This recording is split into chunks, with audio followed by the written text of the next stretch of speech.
Well, welcome back after the holiday season to everybody. I hope everybody had a good holiday season. I know I certainly did.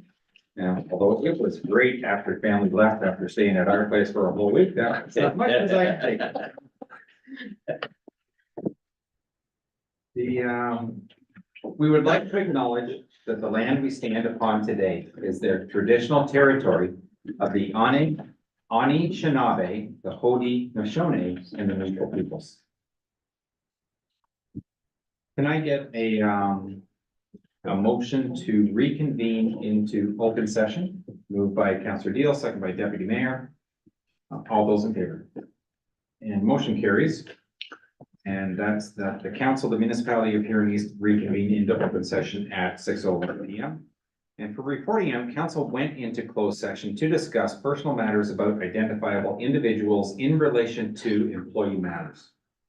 Can I get a mover and a seconder for confirmation of the agenda? Councillor Chartrand, Councillor Wilby, that the agenda for the regular meeting of council dated January 9th of 2024 be adopted as circulated. All those in favor? Motion carries. Is there any disclosure of pecuniary interest from any member of council this evening? Seeing none at this time. Can I get a mover and a seconder for the meeting minutes of December 19th? For the regular meeting, the public hearing, and the special council. Councillor Steffler and Councillor Dalton. I did promise I was going to try this side of the room. The council of the municipality of Huron East approved the following council meeting minutes as circulated in the ones I mentioned. Any comments or questions on those minutes? All those in favor? And motion carries. Are there any requests to remove any of the items from the consent agenda at this time? Deputy Mayor. Thank you, Mr. Mayor. If possible, I'd like to pull 8.2 and support that. It's they're asking for it speaks to the abandoned cemeteries when churches, etc., close up. How municipalities become the new owners of it. I believe it's asking the province to either assist, either take over the ownership or provide funds to maintain the cemeteries and provide training for those municipalities that don't have cemeteries. I think it'd be worthwhile to pull and support it. Okay. And I would make that motion. All right, moved by Deputy Mayor and second by Councillor Fisher. Any other comments or questions? All those in favor? And motion carries. And can I get a mover and a seconder for the 8.1 to be just except for receipt for information? Councillor Chartrand and Councillor Deal. The consent agenda item 8.1 be received for information and approved. All in favor? Carried. 9.0 public meetings, hearings, and delegations. And the first one, Paul Seaback and Company, the 2022 financial statements. Welcome. Thank you very much. Very nice to be here. Our report is the full financial statements that we prepare, the consolidated financial statements. They're on page 29 of the agenda, but I focus more. There's a 2-page report to council, just shows more detail and 5-year history. The full audited statements we're required to prepare them are more condensed. They are important because they do go to the province. And along with your FIR financial information report, that's kind of how the province sees your financial system, municipality. One thing different this year, when we consolidated your share of the Mid-Huron landfill site, which is 23%, and 33% your share of the Mid-Huron Recycling Center Board. What that does is it takes basically their financial statements and a portion of it, a third or 23%, and it adds to yours. So how that affects your financial statement is when you look at the balance sheet, it adds $1.2 million to cash. We're required to set up the landfill closure cost, $2.5 million, and it adds $1.1 million, basically the same as cash to your reserves. So when we go through the balance sheet, we'll see that. Some general points about your financial statements. When you look at it, you have surplus 2.5 million. Last year, very similar. One thing when I say that number, we're required to prepare financial statements under provincial guidelines, provincial PSAP, provincial standard accounting standards. And there's a difference between that and how you prepare your statement or how you prepare your budget. Your budget's more on a cash basis. So the biggest difference is when, we prepare your statements, we set up capital assets. So this year you spent 7.7 on capital assets. Then each year we depreciated a bit of it. So this year we depreciated 2.6 million. In your case, when you're doing your budget, you're looking, how do I raise cash to pay that $7 million?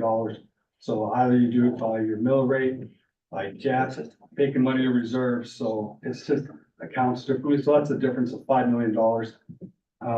Another thing, on our financial statements, we don't show transfer to and from reserves as income or expense. We just show it as an final allocation of surplus. And of course, it's a huge thing for you when you do your budget, you show that coming or going. You know, to be sure, we start from the same record, but at the very end, we just, make some different journal entries. And the only reason I mention all that is, you know, it's important that when someone looks at your financial statements and shows you have a surplus of 2.5 million, people, users, taxpayers might say like, wow, that's 2.5 million. But in reality, your surplus is on a cash basis compared to how you prepare your budget is much less, obviously. Some other items, as I mentioned, 7.6 million on capital, you budgeted 6.3. The biggest item there is you, spent money on the Brussels landfill subdivision, almost $2 million.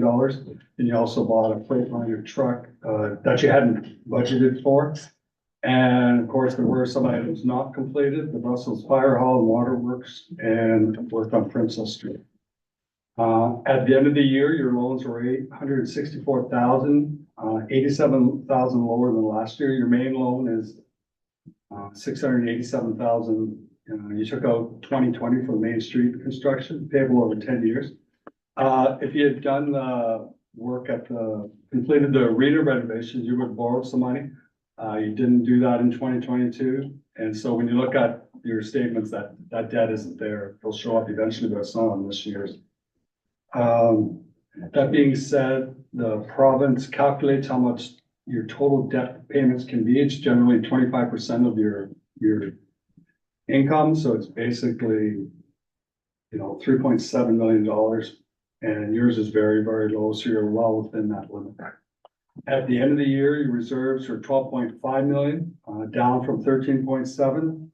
A lot of that is because of the capital work you did. And at the end of the year, there's also, because you didn't do some road work, you didn't spend all your federal gas tax. So there's 1.67 million of unspent federal gas tax, which is set up as deferred revenue and spent later. The sheet on the screen is basically your balance sheet as of December 31st, 2022. Shows cash of 3 million. Should caution that 1.3 million of that was a bank account that was set up for the fundraising for the Brussels arena renovation project. And there's also your share of the Mid-Huron landfill site, 1.2 million. So your bank, without those items, would be lower. Taxes receivable a little higher, but 950,000, that's all current, so that's okay. Your receivables are lower than last year. Last year was a large receivable for the connecting link and some municipal drain work outstanding, so it's lower this year. Your investments are higher, you had excess cash, interest rates were going back in 22, not so much, but of that money, it's all invested in the provincial one fund. 2.7 million was in a high interest savings account, and the rest was in a bond fund, 6.6 million. Long-term receivables, most of that is when you did some sewer work in Edmontonville. Users had a choice to defer that over 10, 20, 30 years. And that's the 1.7 million. So total assets, 17 million compared to last year, 16.6 million. So that's good. There's a reason for that, though. Accounts payable are quite a bit higher at the end of 2022 because of all your capital. There was holdbacks, payables to contractors. There was money outstanding for a fire truck, 284,000. So payables of 5 million. Deferred revenue, basically grants you didn't spend, you received. There's a county grant outstanding for 12,000. Deferred revenue, reserve funds, that's the 1.6 million in gas tax money not spent. Municipal debt, we talked about that, 864,000. Didn't complete the arena renovation, so that debt doesn't show up. And one item due to consolidation of the landfill closure. Your engineer calculates an amount, how much money you need today to finance the closure of your landfill site and also monitor it. So it's basically calculated mostly by the mid-year landfill site, and that's $2.6 million. That's not a real liability. In reality, that money's just paid as you go, but province requires you, if you're gonna consolidate, to set that up. So your net financial asset is kind of like your current asset, 6.3 million. It's down from 8.8. The reality is you did a lot of capital work, so the capital work is, you're just changing your cash assets into tangible capital assets, which are below the line, and there you see the total 80.9 million versus 75.9 last year. Then your surplus is up 2.5 million, which is your net income. If you want to turn the page, is the so that's basically your income statement. I won't go through everything. You know, your UMP grant, you can see the history there. It started at 1.5 in 2018. Slowly has gone down, actually went up a wee bit, but you know, the consequence of that is just you've had to raise taxes to make up for that loss. The gas tax we talked about, you spend.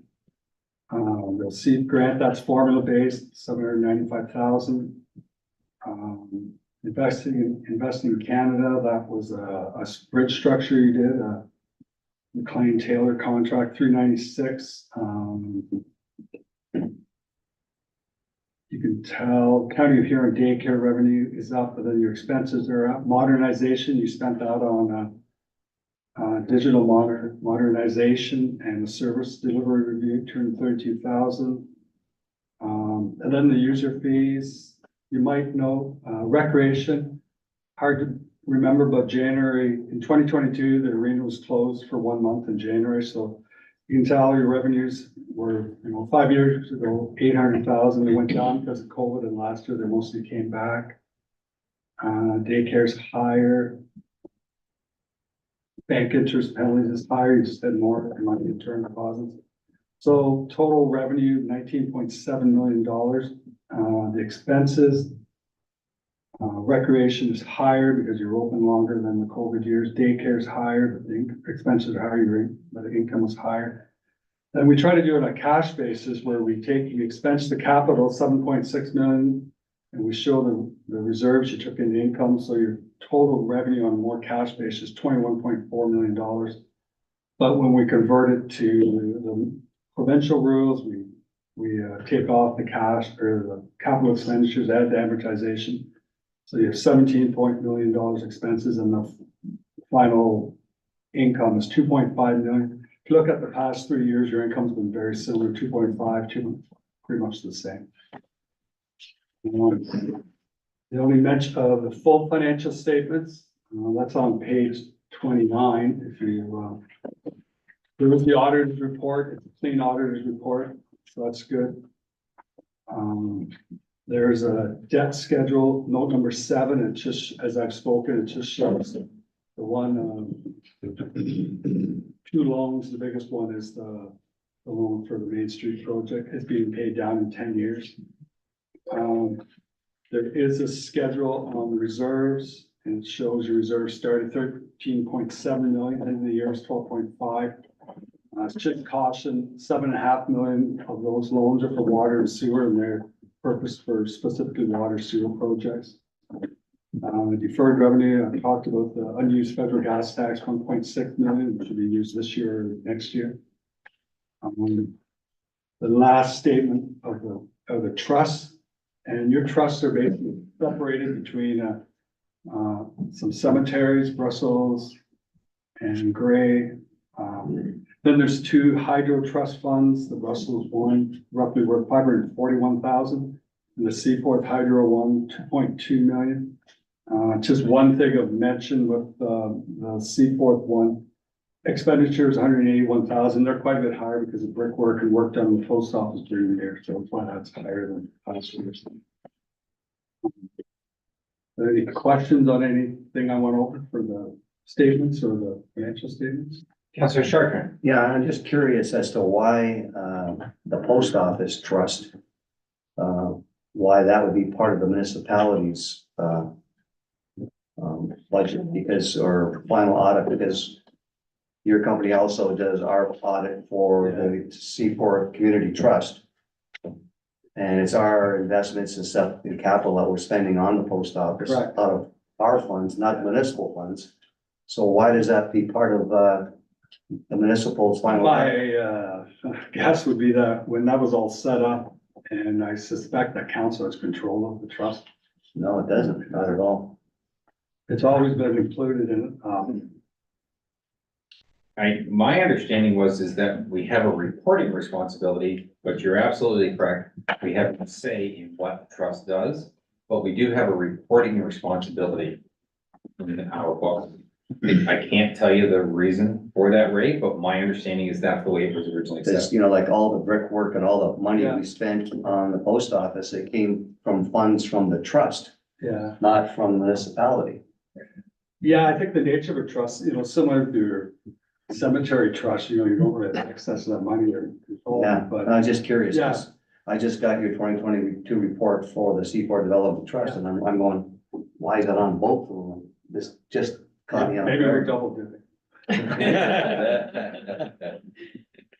I could look further into that, but I was just I curious, it suspect kind of that caught me off when that guard. happened in 2001. Yeah, I suspect that it was determined that the trust was somehow reportable. I guess somehow the province wants it reported Yeah, and it's reported through the municipalities. yeah, okay. Councillor Fisher. Thank you, Mr. Mayor. Question on the landfill, sir. Once it gets to a certain, or maybe it's not fair to ask you, I hope it is. Once it gets to a certain amount, like the Seaforth one has been closed for decades and there's a whole bunch of money sitting there. Can that be stopped? The reserve increasing? Well, the payroll, the liability is determined by the engineer. And it's not a real, it's something that has to be reported on your financial statement. So it's not like it's determined how, that's just that the province wants the user of the financial statements to show that someday you're gonna have to deal with this, and they're trying to put a cost on it. So how you finance it, some places have reserves equal to it, some municipalities say, we're just gonna pay it as it goes. So how it's funded is determined by the municipality.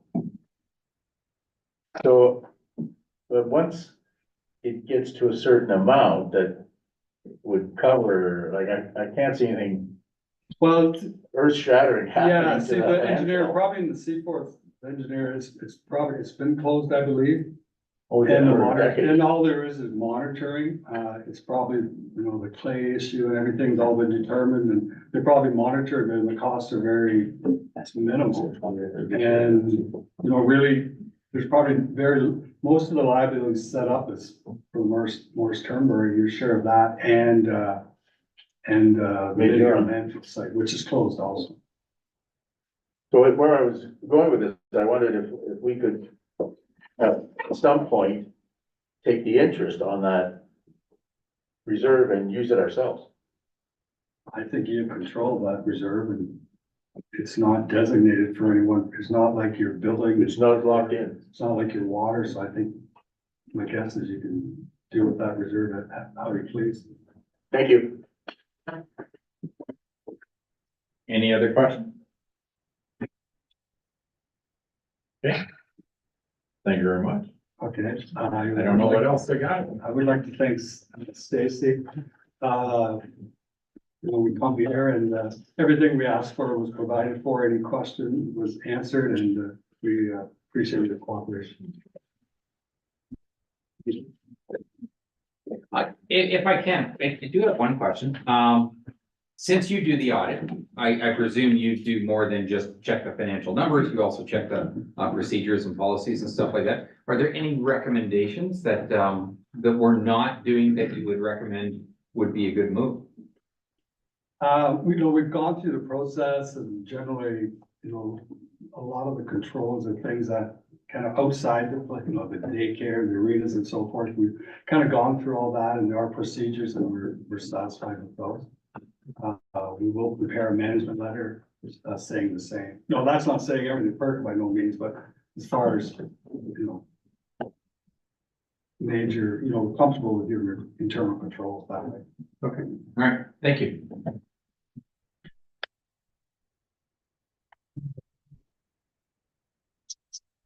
Can I get a mover and seconder to accept that report, please? Moved by Councilor Fisher, second by Deputy Mayor, that the Council of the Municipality of Huron East receive and accept the 2022 audited financial statements for the municipality of Huron East and trust funds of the municipality of Huron East as presented by Seabach and Company for information purposes. All those in favor? And motion carries. And we are down to number 12, reports and recommendations of municipal officers, and 12.1, turn this over to Brad. Thank you. So, council, I'm not sure at what level councils may be familiar or aware of the fact that there is a Huron Community Safety and Wellbeing group established. I believe just after the new council elected, he did appoint myself to sit on the Community Safety and Wellbeing Committee as your representative. So this is really just a bit of an overall background report. I'm not going to go through in excruciating detail. I'll answer what questions I might have some expertise on, but I'm certainly not the expert on this, but there are many experts sitting on our council or our committee, and I can certainly get information if anybody has any particular information. The main thing about the report is each of the municipalities that are partners on this community safety wellbeing are requiring or requesting a contribution towards a budget. And most of that's for some promotional material as well as for our website design. One of the things that the committee found was there's a bunch of information being completed by a whole whack of different entities, all part of that group, and either as a voting member or as a resource to us. But the information is so sporadically spread across so many different organizations and their websites that we thought it'd be prudent to have sort of a one-stop shopping place where people could gather information to support community safety well-being, which for the most part may be links to each of those different sites, but it's one-stop shopping for Huron County specific. I was shocked to find a 100-page report. It was only asking for $3,500. It cost more than $3,500 to write the report. But it was nice to see that all 9 municipalities are sharing in the cost, and there's no doubt there's a lot of repetitive information here. So I thought this was a good move. Any other comments or questions from members of council? Okay. Can I get a mover and a seconder, please? Moved by Councillor Deal, second by Councillor Wilby, that the council of the municipality of Huron East accept the staff recommendation to contract Lakeside Web to create and host a website for the Huron County Community Safety and Wellbeing Plan, and that the council of the municipality of Huron East approve the proposed budget for the Community Safety and Wellbeing Plan for 2024, including Huron East portion of $3,550. Any final comments or questions? All those in favor? And then motion carries. Number 12.2, Mr. Studio. Yeah, so Gary Wallace, I believe it is, actually from the county. She reached out to myself, and I believe there's a group. So there's a regional electric vehicle charger network partnership, has selected IV charging networks. So there's a lot of acronyms, names in here, so I'll make sure I get this right. To basically be the partner for developing that regional electric vehicle charging network. And so there's an opportunity. The Ministry of Transportation is issuing a grant opportunity to establish these. The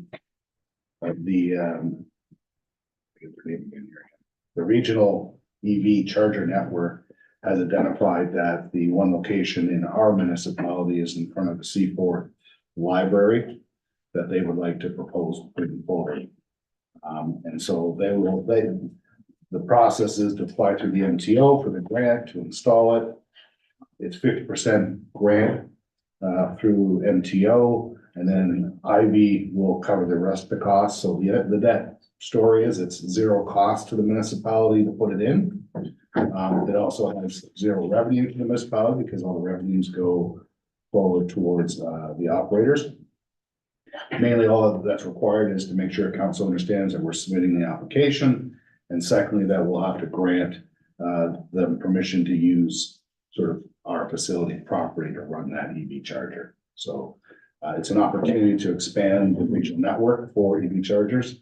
But it has no net cost, no net benefit to the municipality other than the intangible benefits of having an EV charger for downtown. Is this part of what they're calling the electric highway or something where they were talking about doing something all the way up to Toll North? Correct, yes. Okay. Okay. Yeah. Any questions of anybody on council? Councillor McGrath? There's some cost, that's slightly minuscule. What's the cost to charge a vehicle? Cause I was tying onto our hydro. It'll be all their cost, so it's completely their operation, but They have a meter on their machine. Yeah. So they pay Festival Hydro for the hydro they use.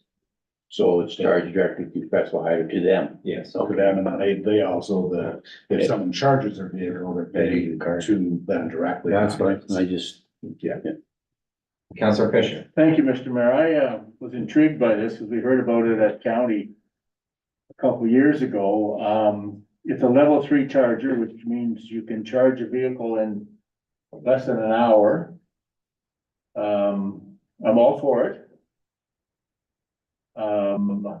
Two things that bother me though, I talked at length with Gary Wallace today and with Festival Hydro, the gentleman who was involved with them, their maintenance engineer. They get a government grant of 75%, Mr. McRoberts. And then they, don't have to pay it back and they make money on this, charging station, which bothered me a great deal, that our tax dollars are, supporting a private business to make money. The engineer from Festival Hydro thought it would cost between $40,000 and $60,000 because it's a triple phase hydro that has to be brought to the library. So it'll be either above ground or underground, but a different transformer has to be installed. And Ms. Wallace wasn't sure that the library was even informed of this or where it was gonna go and if it would impede things at the library, so. I wondered about that when they said there had to be a special transformer. I don't know. Parking at the library is only, on the north side there, where I think they would want to fasten the charger to the building. I don't think they'd want it out as a freestanding thing beside the sidewalk, so a couple wrinkles in there that about installing and the library, but the fact that, we're subsidizing a private business, that bothered me a great deal, so I didn't know if the municipality could charge this IV company rent for having the use of our property. That was my question. Thank you. I suspect we could ask the question, but then we may not get the charger. Don't know on that one. I'd hate to kill it and not have an extra one in town that didn't cost the municipality. The one thing that I see as the advantage for the municipality is this highway that they're talking about, this electric highway, I think is what they're calling it. It will be mapped out in travel guides and things like that, and so Seaforth will be listed as one of the stopping locations to where you can stop, get your car charged up, so on and so forth. So the intent is that we'll draw people to the community. So I'm gonna say there's the benefit. As far as contacting the library, we are the library. The books and the staff belong to the county. I'm well aware of that, Okay. Mr. Mayor. I just thought it would be a courtesy to let the staff know, et cetera, Okay, and the library board. And go ahead. Mr. Mayor. And I think it's certainly if we are successful in the application, and we can go through that process to, determine its specific details from location. I mean, I want to be clear, it's not Huronese taxes that are paying for this, it is our provincial taxes, Yeah. which is still us as a taxpayer, I respect that. I think the value to it is we got to recognize sort of the tangible benefits of having an EV charger in our community in terms of being able to support sort of the green initiative that the province and the federal government's pushing, but also from a standpoint that it, you know, that they're, if people are stopping for an hour or two, whatever it might be to charge their vehicle, there's the opportunity they might actually spend some more dollars in our community as well in terms of economic development. Councilor Chartrand. If approved and we do get it, can our 2 charging stations that we have behind town hall be added to this highway route? I I don't think know. they're already mapped on it, it's just the difference is they're level 2, so they take a little longer to charge. Right, but it could still be part of the mapping to say, hey, there's, Still part of it, yeah. Yeah. From a planning perspective, at some point, it's a discussion this council needs to have, is that it's not something that's gonna happen in the next 12 or 24 months, but we should decide that over the course of the next decade, what would be good location? Because electric cars will come. There's gonna be some hiccups down the road. There's no doubt about it. We all are aware of that the infrastructure is not out there, but at some point, we should plan ahead that where would we like to see that infrastructure actually be? What is the right spot for it? Is it on Main Street? Is it off Main Street? Do we need a separate parking lot where everybody would go and the whole thing is like 25 different chargers in it? But council should have that discussion for what are we going to do when we get an opportunity to do something? Go ahead, Rick. I agree with you 100%, because if you have that plan and then these grants and the freebies come out, we can say, hey, we've got this area. Boom, here you go, right? Because there will be a lot more of these programs coming out as the government tries to push these green initiatives, guaranteed. Okay.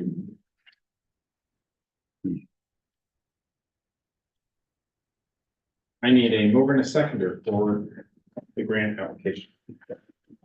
Support. Anybody? Councilor Newell and Councilor Deal. That the council of the municipality of Huron support staff in submitting an application to the Ministry of Transportation electric vehicle charge on program in partnership with Community Energy Association and Ivy Charging Networks, and that the council of the municipality of Huron approve the proposed location at the Huron East Library, 108 Main Street, South, Seaboard. All those in favor? And motion carries. 12.3, Minister Early Childhood Learning Center in Woodland.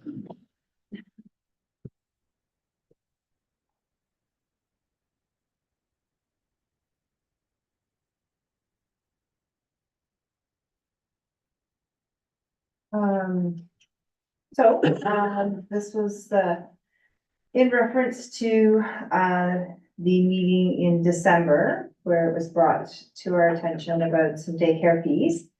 So kind of the background about this is that our daycare fees were on a pay after they received service, and we're kind of getting into some families with some back payment and having to lose revenue on some people that have withdrawn. So what we're wanting to do is to change that to the prepayment upon the submission of the family's monthly schedule that they provide. And that would like to recommend that that would take place starting February 1st in my report here. So, as you can see, some of the costs that are, I've given you some scenarios and examples of what it is costing families. And that is including the subsidy rates. So there's 2 subsidy rates. There's only one group, age group, I should say, that doesn't qualify for the subsidy rate, and that is for a school-age child that is over the age of 6. So, and also, as I indicated in my report, that families, in addition to receiving the government subsidy for the working towards that $10 daycare fee, that some of those families, in addition, also receive subsidy from the county. So that can reduce these examples that I provided you with, and some of those, county fees are very minimal. Sometimes people are paying 89 cents a day to $6.75 a day, or even a week, some of them. So it all depends on the family situation. And lastly, in addition to that, the school-age children, ages 6 and up, the county did have additional funding at the end of the year. And anybody that had a school-age child in daycare received free childcare for the month of December. So looking at that, that was a savings of $420 if you had a child in the school-age program. So some other kind of facts and information that we didn't really have. So again, after spending some time reviewing some of other practices from other daycares, we are very similar into what we're trying to move forward to in comparison to other daycares in our area. It's not uncommon to ask for advance payment prior to families receiving the service. It's not uncommon that that if the families are not keeping their accounts at a good standing, is what some of the terms were used, that the child care service would no longer be available for that child, and that space would not be available for them. It is also, interestingly enough, it's not something that our daycare practices, but also I think it has to reflect on the demand for childcare. But a lot of the childcare facilities actually only allow families a certain allotted amount of time for vacation days. So right now, we are just taking what families need. So if a family only needed childcare, and so let's say every month they take a week's vacation or whatever, we're not charging the families for that.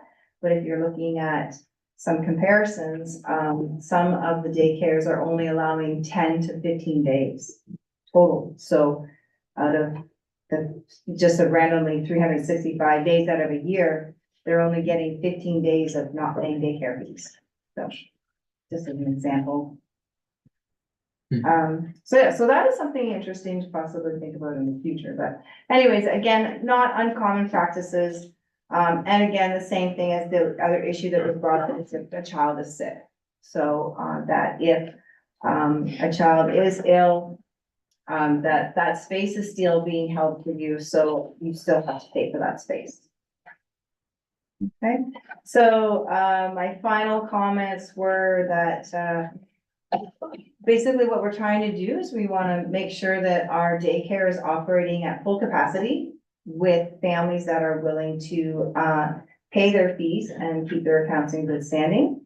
And that we would like to move forward with advance fee paying versus end of the month paying after they receive the service, as we're finding that some families are behind in their payments, but also in addition to that, some families that have withdrawn from the program. So an example would be in August, that would be a last day that a child would attend daycare, and if they become a school-age child or even old enough that they don't need the before and after school service, they withdraw from the program, and they may have outstanding balances on their accounts.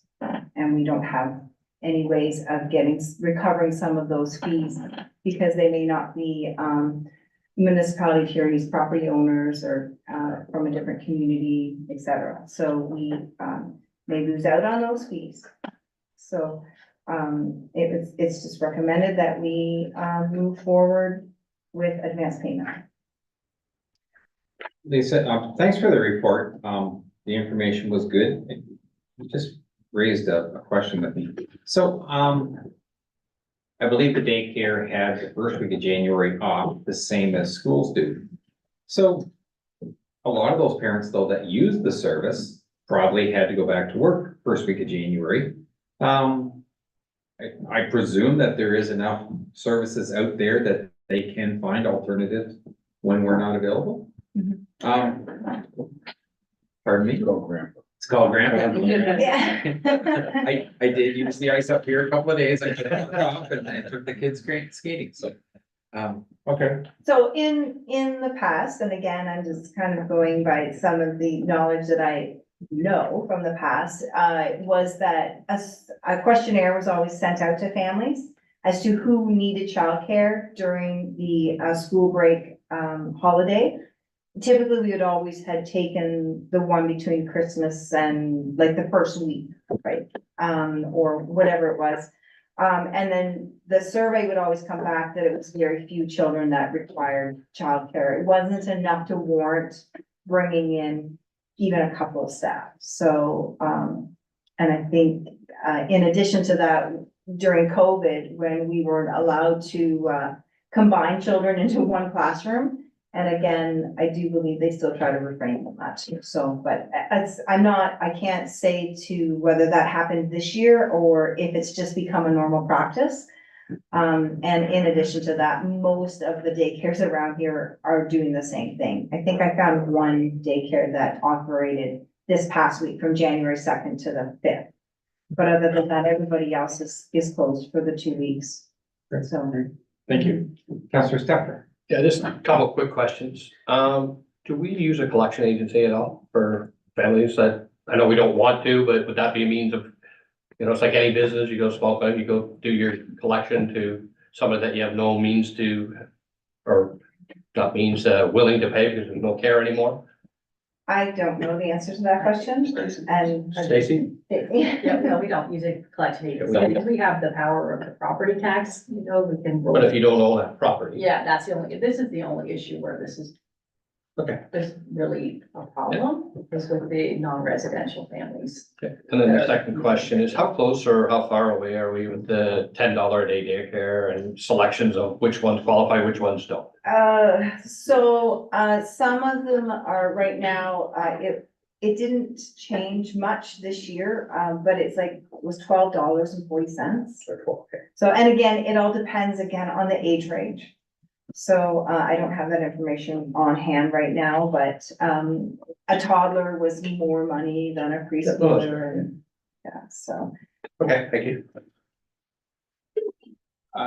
I'm thinking this is still kind of on topic, but, I know that the province was talking about, they were gonna give a raise to daycare workers over and above what everybody else was, but I suspect that Huron is well above the threshold of what the province is saying daycare workers should be paid. Correct. Okay. So it has no effect on us. Counselor Dill. You can stop me if this is not on topic. I read somewhere here that there's like a 200 family waiting list with the county. Is there any, consideration given when something comes up in Banastra to residents as opposed to non-residents? So the best information that I can give you is that waiting list with the county, is when a family enrolls on it, they can select which daycare service or provider they would like to attend to. And it's up to the daycares independently that once they have a space available, they go to that website and they would contact a family to tell them that they have a space available. And then that family has, if they're at the top of the list, for example, they get to choose whether they want to go there or not. And if they don't, maybe they may not be ready either. Like some families are registering newborns already, so they may not be ready at that time of point, so they just go on the bottom of the list. So it's not selected it's selected through that Huron County website. Does that answer the question?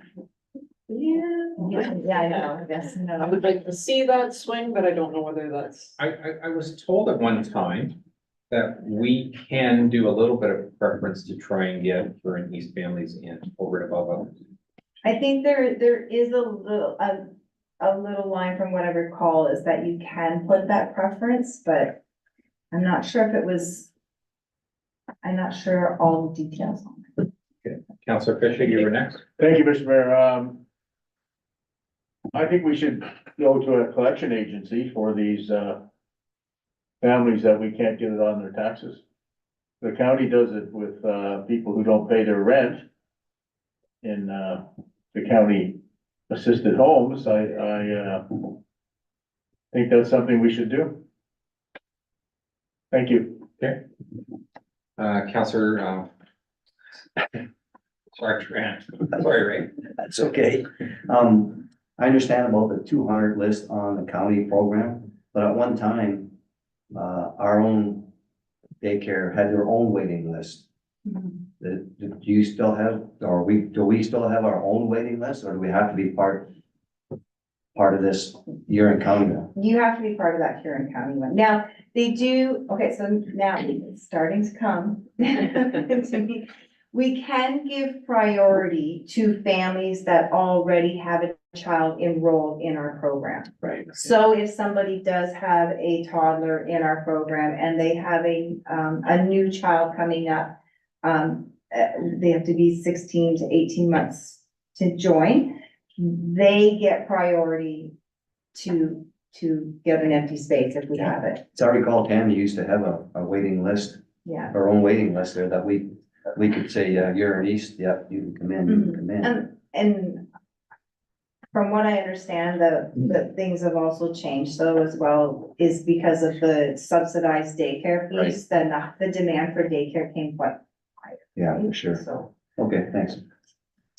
Okay, I'm gonna take Counselor Fisher as a motion to request staff to look into options for using collection services when necessary. And I'll leave it at that, and staff can fill in the rest. And second by Counselor Chartrain. Are there any other questions on that? All those in favor?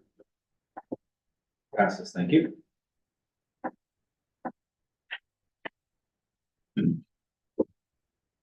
Did we do Lisa's acceptance? Yeah, I do, No. right.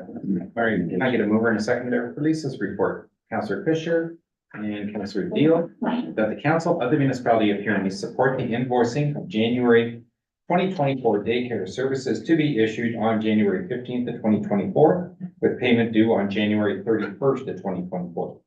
And that the February daycare services will be invoiced on February 1st of 2024, with the payment due on February 8th of 2024.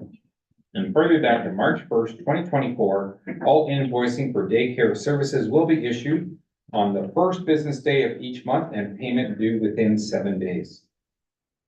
Excuse me, any final comments or questions? All those in favor?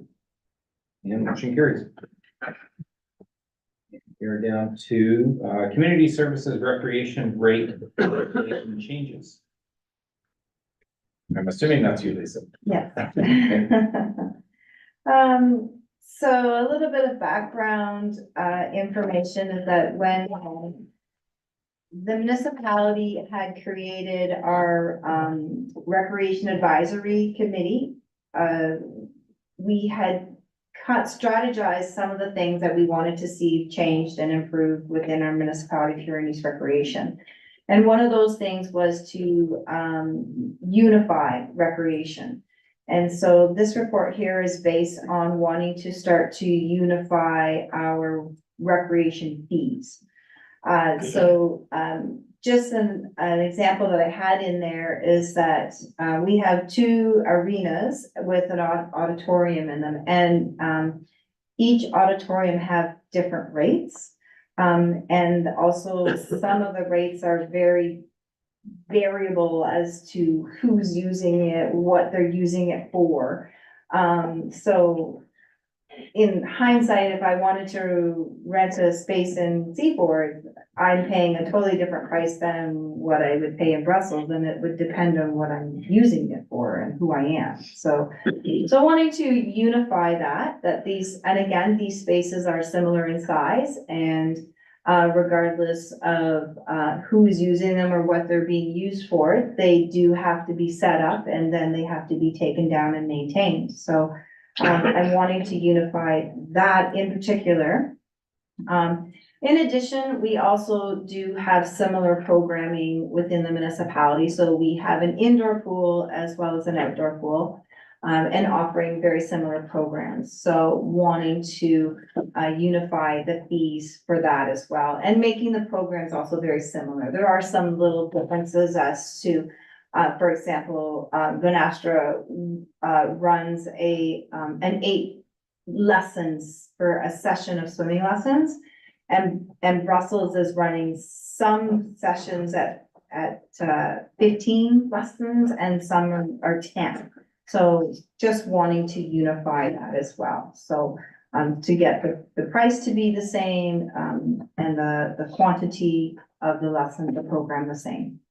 So in addition to that, then as well as, most of our other programs, such as the sports courts with the pickleball and the shuffleboard, they are similar at the same, but overall, just wanting to start being a little bit more consistent with our fees, as a whole for recreation, and, wanting the fees to be similar. The other thing was too, is that with our auditoriums and our community spaces, moving away from a set fee to use the space and change it to an hourly fee to use the space. So for example, if a family wants to come in and they want to rent that space for a family reunion and they only need it for 3 hours, then we charge them an hourly rate. And if somebody needs it for a wedding, then they will be charged an hourly rate. If it is required to have alcohol, then there will be an additional add-on to that. If they need the kitchen, we will add on an hourly rate for that. Just sort of simplifying how the rate or the amount a user pays. So. Lisa, just, one other question. So we tried to unify our ice time charges. Last fall. We didn't try, we did. It is.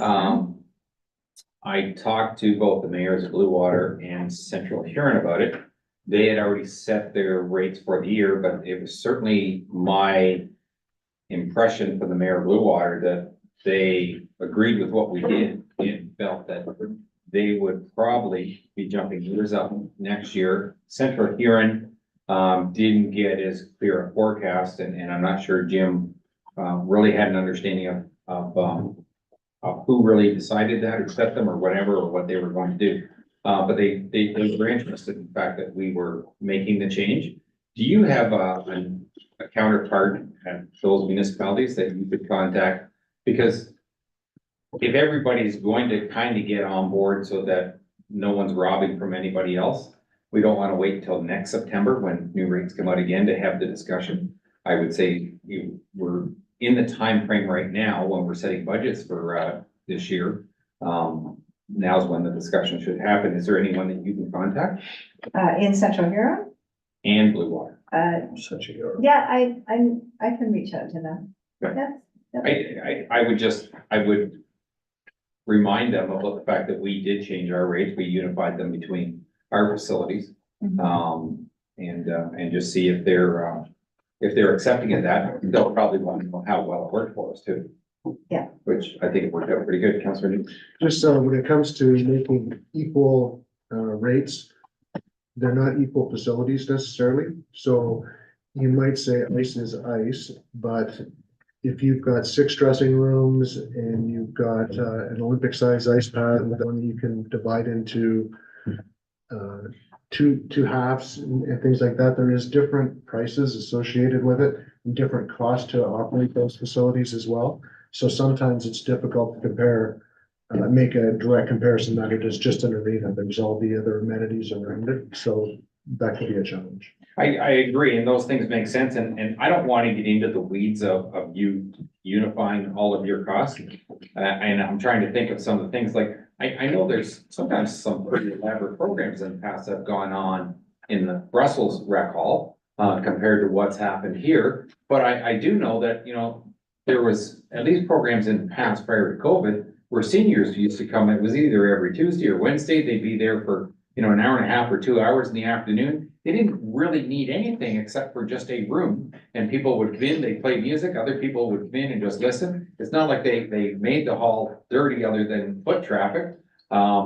So I don't know how you're gonna figure out where you would charge a group like that really needs almost nothing from us other than a spot inside compared to other people that will need a lot more assistance. Well, I think you also have to think a little bit more about beyond, even just the hall space. So for example, I would anticipate that you would want us to, after somebody used this hall space, that you would want us to clean the washrooms.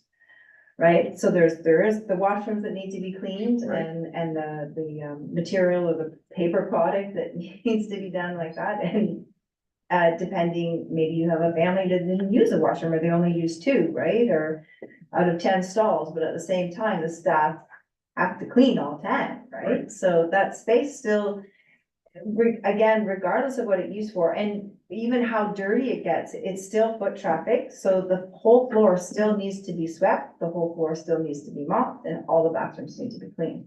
So I still feel that regardless of who's using it or what it's being used for, the staff effort in maintaining it is the same. Okay, well said. Deputy Mayor. Well, thank you, Mr. Mayor, through you to Lisa. Lisa, I just want to understand, so in the past, I'm going to speak about the use of the auditorium. So in the past, if I wanted to have a wedding reception there, it was a cost for that auditorium and the bartenders were included. Correct. Okay, Yeah. so now with your new process, so I rent the auditorium.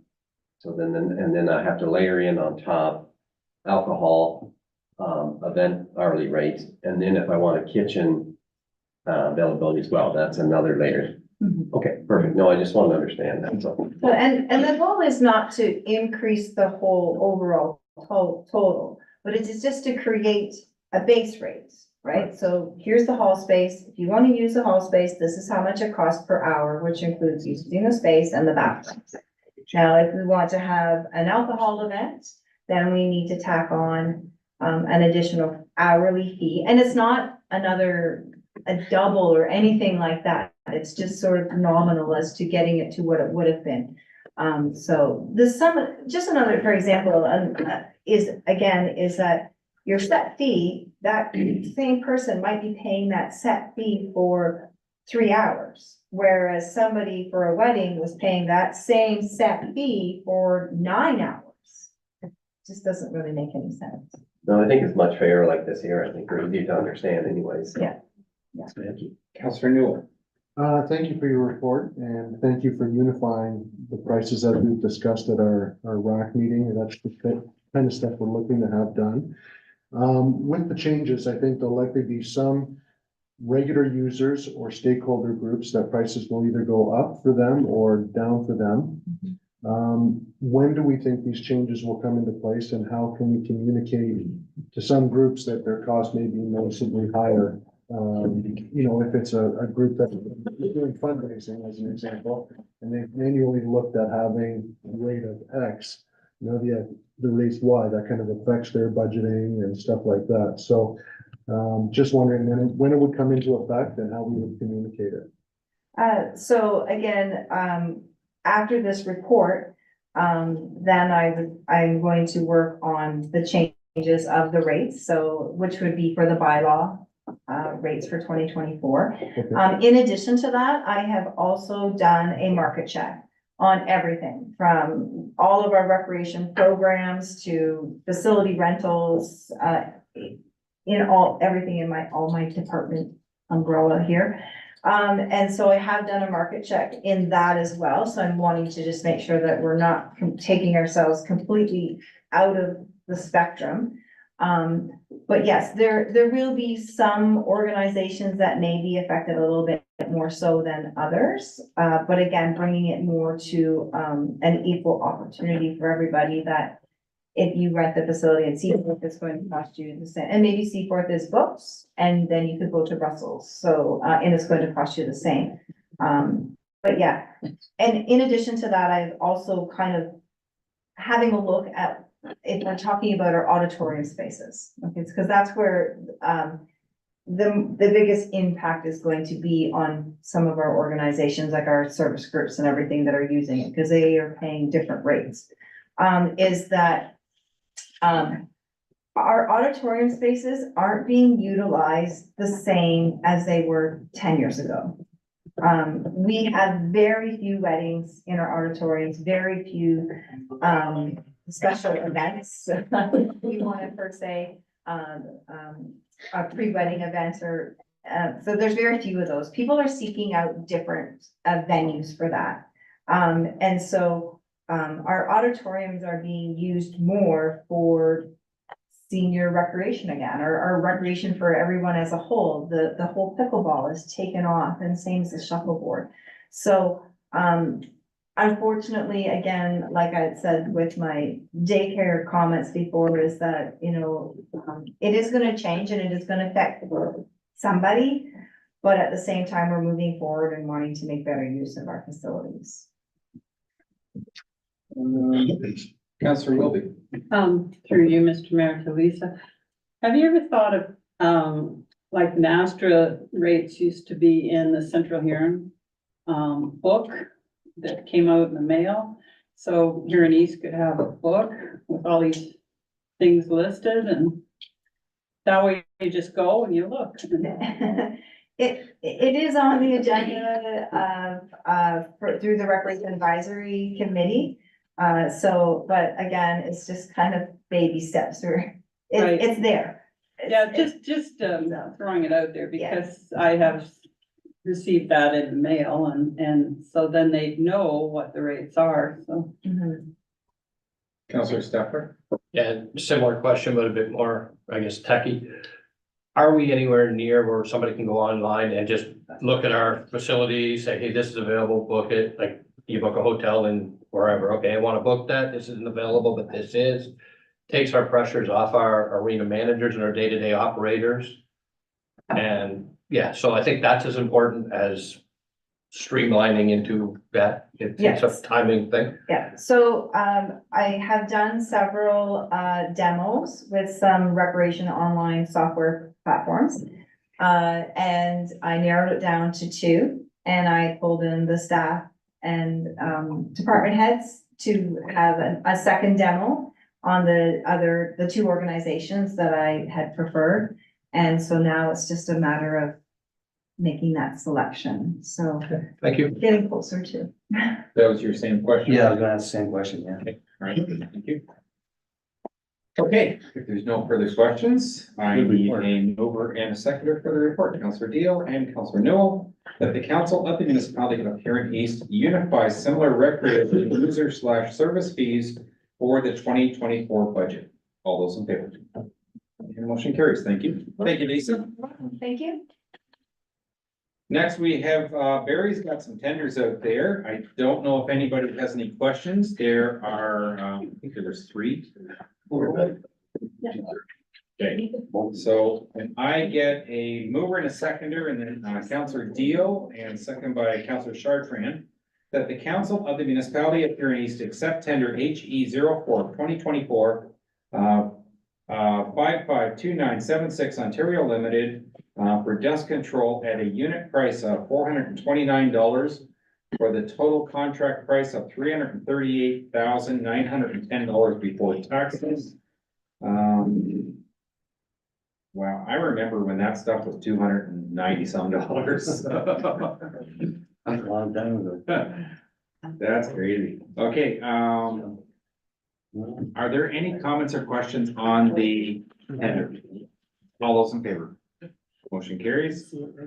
12.6, can I get a mover and a second, please? Moved by Councillor Deal, second by Councillor Morrison, that the council of the municipality of Huron East accept tender HE 01 2024 from Joe Kerr Limited, Limited Ltd for the loading, weighing, hauling, and spreading of 22 ton of M gravel core roads in the North Patrol at a tender price of $262,900, $297,077, including the taxes. And that council of the municipality of Huron East accept tender HE 02 of 2024 from Clarence Carter and Sons for the supply crushing, loading, weighing, hauling, and spreading of 28 ton of M gravel for roads in the North Patrol at a tender price of $336,379,680, including the taxes. And further that Council of the Municipality of Huron East accept tender HE 03-2024 from Mackenzie and Henderson Limited for the supply, crushing, loading, weighing, hauling, and spreading of 20-ton of M gravel for roads in the South Patrol at a tender price of $254,800 or $287,924, including the taxes. Any comments or questions on the motion? All those in favor? Motion carries. 12.7, lease agreement with Victim Services, Huron County. Mover and a seconder. Moved by Councillor Deal, second by Councillor Wilby, that the Council of the Municipality of Huron East consider a bylaw to renew a lease with Victim Services, Huron County, Huron County Forest Base at the Seaforth and District Community Center. Comments or questions this time? All those in favor? Motion carries. I have nothing under correspondence or unfinished business. Under council reports, I'll go to the deputy mayor. Thank you, Mr. Mayor. So at the county council, I asked, I guess just before Christmas time, we had a report from Connie Townsend on the changing landscape of long-term care. So in Ontario, there's over 40,000 people that are waiting on the long-term care list. They said the average senior will wait up to 149 days for a bed. Average stay now at Huron View residents are there for like 2 3/4 year. So it's really dry. And at Huron Lee, it's down to a year and a half.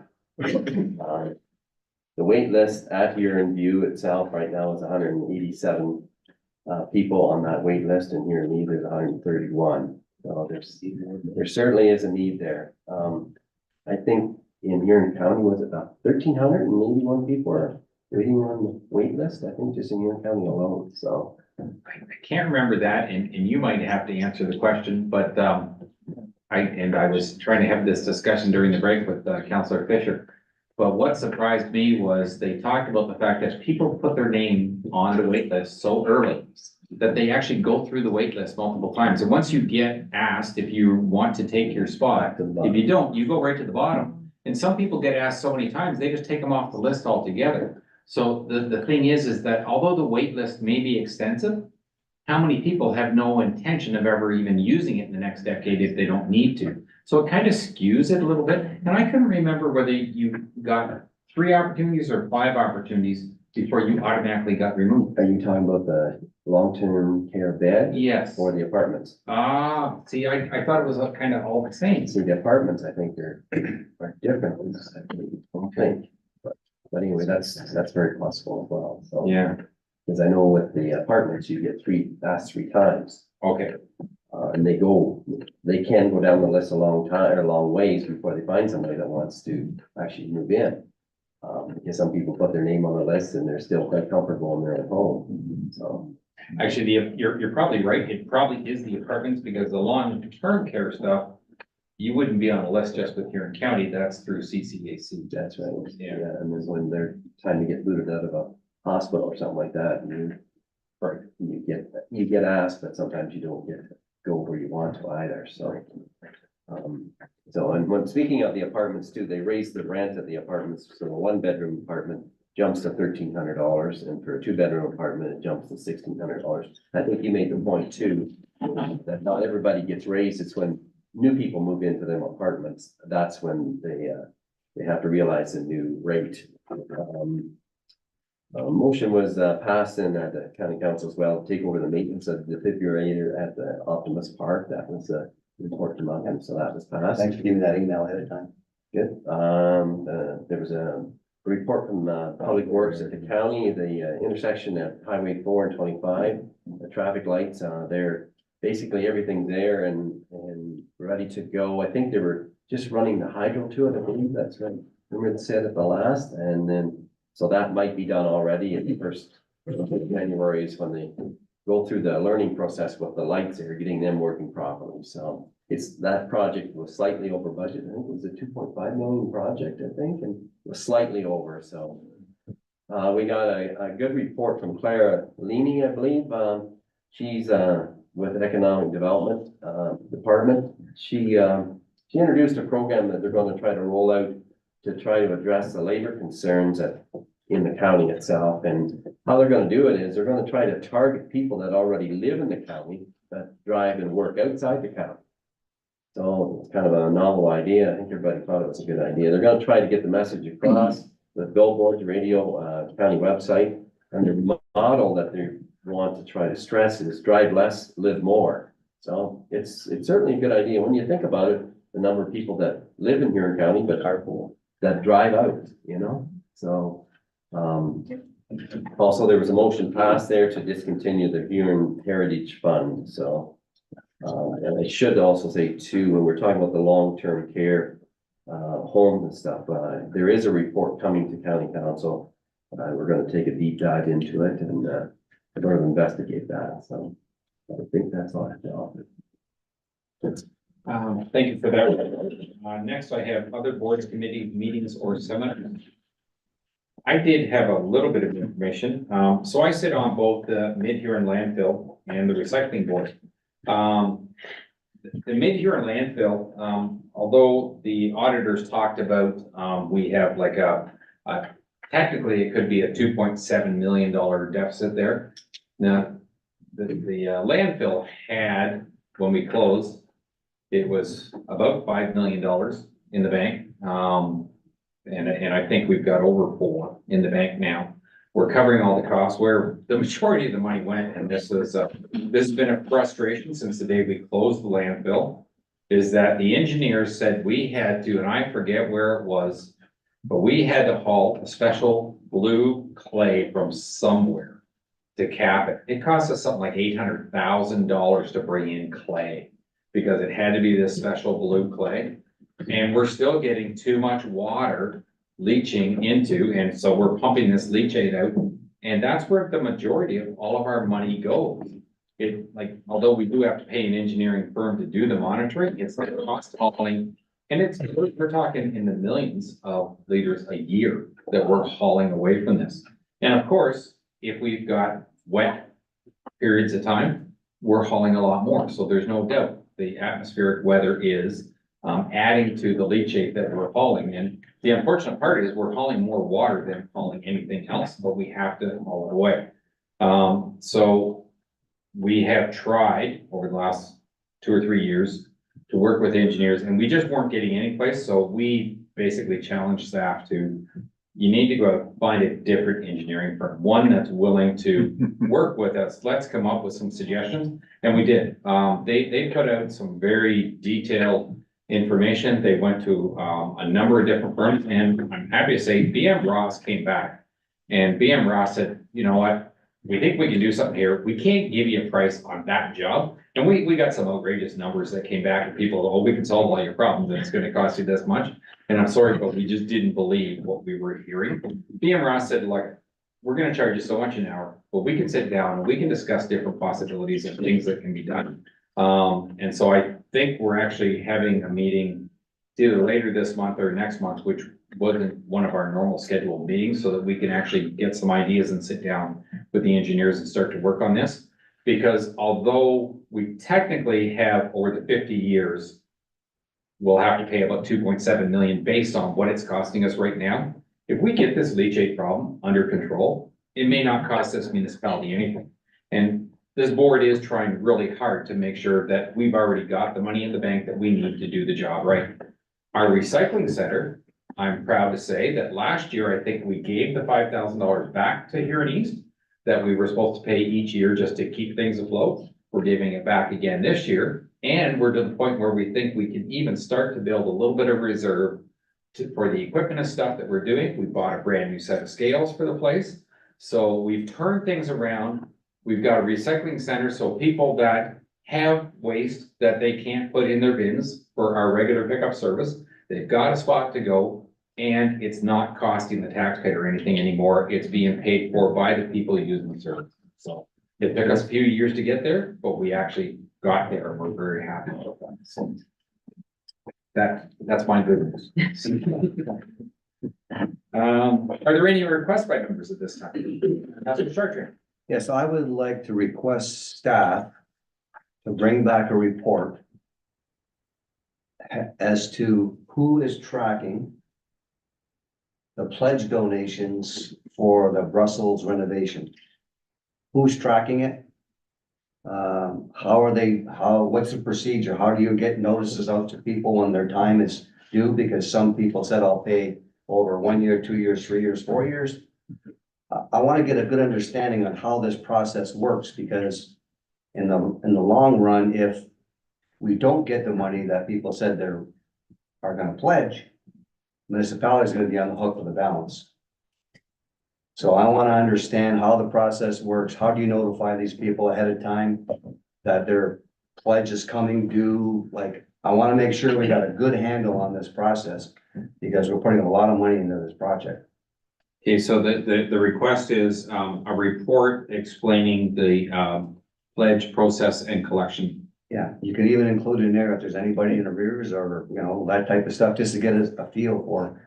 I want to understand how it's gonna work. Who's got their finger on the pulse on that list? If people are in arrears, first of all, I don't think that's something that could be included in a public report. You don't need names. No, exactly. You could maybe put a dollar dollar value, but value, you should that's- not put names. I want to make sure someone's got their finger on that at all times. Okay, so Councillor Chartrain has requested that, second by Councillor Steffer. Okay. Any other comments or questions? All those in favor? And Councillor McGrath, you had a question? I'd like, I asked for it before, but I guess we better do it properly, you know, Motion? the government way, yeah. Proper cost of in-house grass side road mowing, roadside mowing versus what the new cost is. I mean, man hours, equipment rental, fuel, hiring the guy, you know, include everything in that, so we can compare dollar for dollar to see. And the reason I ask that is I know not that long ago, well, a while ago, we compared buying a grader versus the grader we had back north, and it was dollar for dollar almost equal, so we decided just to keep the guy back north instead of stepping on the bounce. So I would like that report for the next meeting. Tractor rental, mower cost, fuel. Is the next meeting adequate time? Actually, we had it pretty well ready for this meeting, but we, in consultation with Stacy, we wanted to make sure the numbers were in a proper format, and that her number, she agreed with the numbers I had. And plus I wanted to make sure the CAO had a look at it before it went to council, so we pulled it from this agenda. Okay, so you do have a report basically ready already, so next meeting is not a problem. Okay, so a request by Councillor McGrath for that report just to show up the next meeting. Can I have a seconder? Councillor Fisher, all those in favor? Motion carries. Thank you. Were there any other requests, Councillor Stefan? I just, request for staff to give us an update on the, fire siren in Seaport. We had, it's a technology issue, and I've had people ask me where we're at with that. We could just have a formal, what's going on? I get that question more often in the grocery store than any other Exactly. question. Get it every day, every day. Bingo. Stop. I think it's good to get a motion again on that one, but I think it probably suffice to be a verbal report. I don't know if we need to have a written report, but Okay, let's do a motion. all right. So I have a request by Councillor Stefler to get an updated information on the Seaforth Fire Siren / Brussels also is the same problem, is it not? Yeah, it's the same issue, yeah. Okay, so we'll just Huron East Fire Sirens and second by Deputy Mayor. All those in favor? And motion carries. Any other requests at this time? Seeing none, are there any notices of motion at this time? And any announcements? Okay.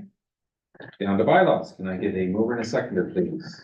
Moved by Councillor Wilby, second by Councillor Deal. That be it hereby resolved that bylaw number 1 for 2024, a bylaw to authorize the borrowing of money to meet current expenditures, begin first, second, third, and final reading, signed by the mayor and the clerk, and the seal of the corporation be affixed thereto.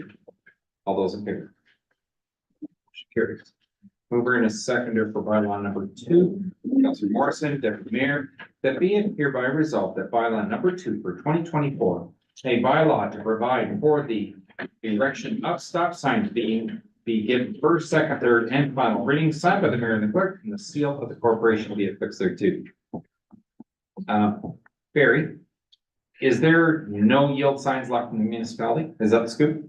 I'll give you a scoop on both yield signs and it's throughout the municipality, the stop signs will start to be erected. There's probably about 60, 65 of them to go out. We'll start in the north. And they'll be in between the weather events out here, obviously, but I think they'll go up fairly quickly. I want to say if we get a good week out, they'll be all up. That's the stop signs are in stock, so we don't have to call for locates or anything like that. It's one for one. The speed reduction signs will take maybe just a hair longer. I know Tanner's having problems calling in locates. There's something going on with call one right now, but Joe's ready to go. I just ordered the signs actually today. They'll be in next week.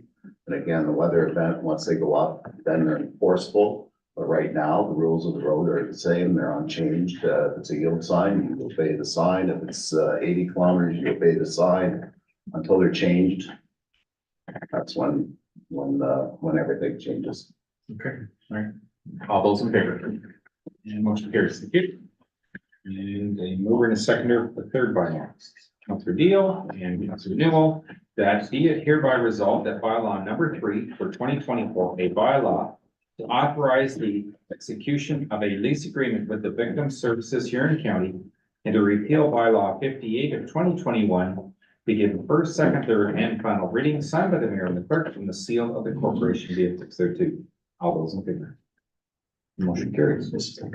And the confirmatory bylaw, mover and a seconder, Councillor Deal, Councillor Fisher, that be it hereby resolved that bylaw 4 of 2024, a bylaw to confirm the proceedings of council, begins first, second, third, and final reading, signed by the mayor and the clerk, and the seal of the corporation be affixed thereto. All those in favor? Motion carries. And a mover and a seconder to adjourn, by Councillor Dalton. And I saw your hand up first. And Councillor Wilby, at the time now being 7:22 PM, the regular meeting do now adjourn until January 23rd of 2024 at 6 PM. All those in favor? What are you worried about? And motion carries. We are. Councillor Dolan. Yeah.